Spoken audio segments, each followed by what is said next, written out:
So when you're starting your tour, you're right over here. You really have a lot of different spots that you can stand. You could go right here. You could go right here. You could go on that little patch of grass, that patch of grass, that patch of grass. Really the main things are just try to distance yourself from other groups. Also, ideally, try to make sure that your group isn't having to climb through little ditches like this. It's fine to go on the grass to try to make sure that it's as accessible as possible. And then obviously just making sure that your groups aren't blocking the sidewalks, anything like that. Okay, so when you're finished with your student life stop, we're gonna head over to the Rand Dining Hall. You can, in theory, go around either side of Alumni Lawn as long as you're on the sidewalk. I find that it's often easier to go around this way rather than this way. This one tends to just get a lot more clogged up with students, but you can go on either one. But again, just make sure if you're heading through this side, don't cut across the grass. Like if you're doing your stop here, go to the sidewalk and then lead your group along so you're not just walking across the grass.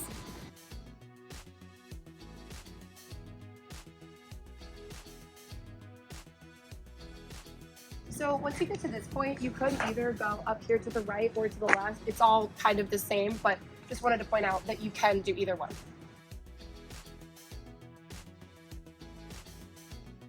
Okay, so once you're at Rand to do your dining stop, this is where things can get a little bit tricky, especially if it's lunch hour and get super congested.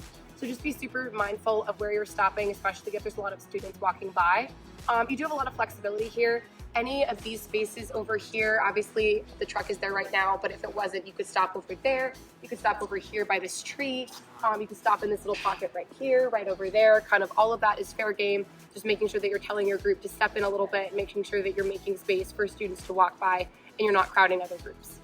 So if you did decide to come up around the other side of Alumni Lawn, like closer to the actual alumni building, you can do your stop over here if you want to, kind of anywhere over here. Big things to watch out for, not blocking this path and not blocking the stairs. If you do a stop here though, just note that you're still gonna have to go around this way, across the top of Alumni Lawn to get to that same spot where we just showed the other stops in order to enter Rand. Just another quick note, if it is super crowded here, you see other groups, it's just mayhem lunch hour, you don't have to do your dining stop out here. In just a second, we'll show how you can actually walk through Rand first and then do your dining stop right outside Rand. Now we're gonna be going into Rand. Really big thing here is to make sure that you're using the ramp. It can be really tempting to cut through on the stairs, but we really need to be using the ramp for accessibility. It's always a good idea just to check in with your group, let them know that we're going into the dining hall, usually at one of the busiest times of day. So just remind them to stay together as a group. Even if they smell the rain cookies, they can't go wandering around.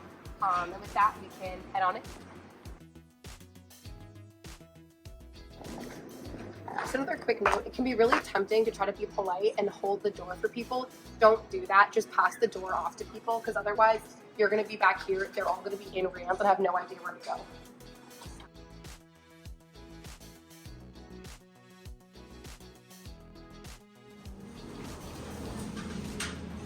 This is one option for leaving ramp. It's kind of nice because it's just very easily accessible and go right out here and then just a straight shot that way. But you could also go another way, which we'll show now.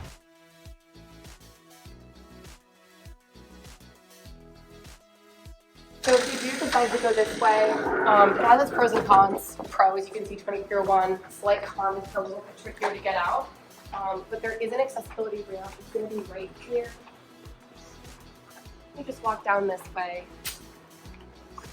and it's actually super easy. And then you're just right back here, back to accessibility paths again. Okay, so for dining, like I said before, you can either do dining before you walk through Rand or after. So if you did want to do it after, you would walk right out here from Rand, and then really any of these green spaces you can stop at.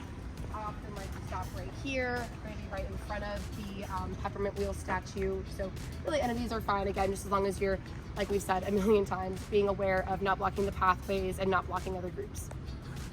So for academics, we want to always be walking through Buttrick. It's a very easy path to get here, and you just go right up this ramp, so we'll show that now.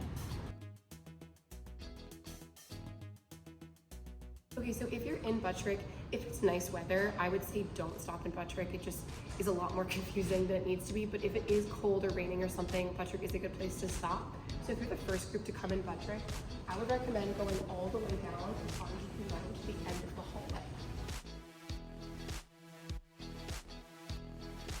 So anywhere in this little vicinity is a good spot. If you're the first tour group, again, you just go all the way down.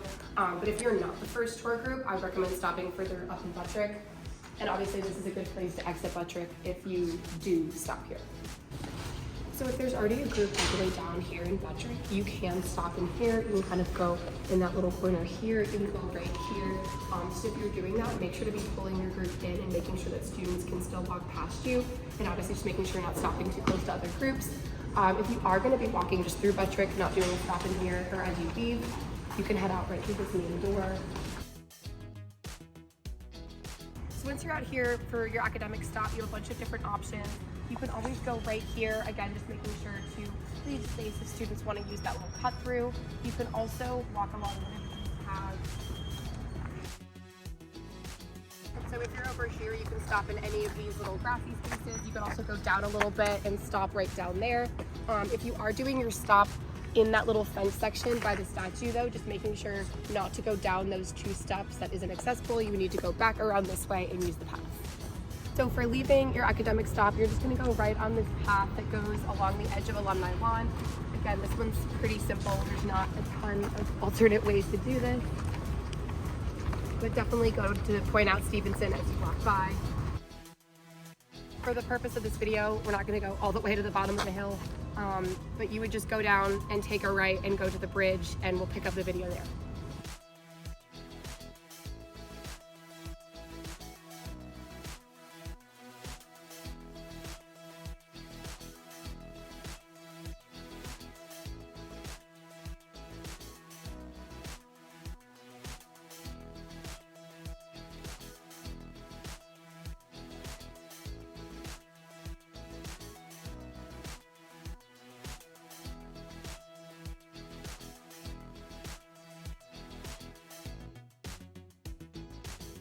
Now we're on the Commons, so we're going to show you where you could stop.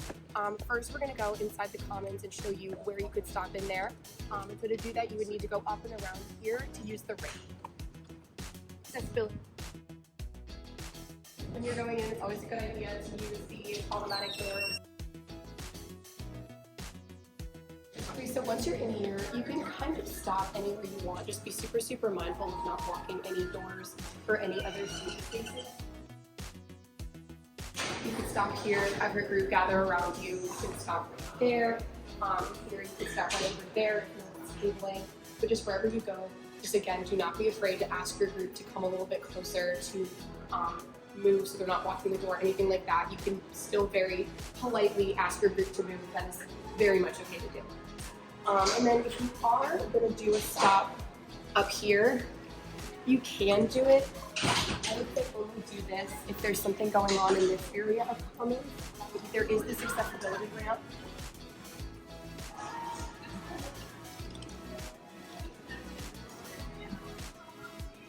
And you can do a stop, like maybe you could stand here, have them gather around over here, and then you can exit that way for accessibility ramp, and you can also go out these doors, and there's a ramp there as well to go to the showroom. So if you're not going into Commons, there's a couple of different places that you can stop. You guys just make sure you're not using any stairs. If you want to, you can stop in here.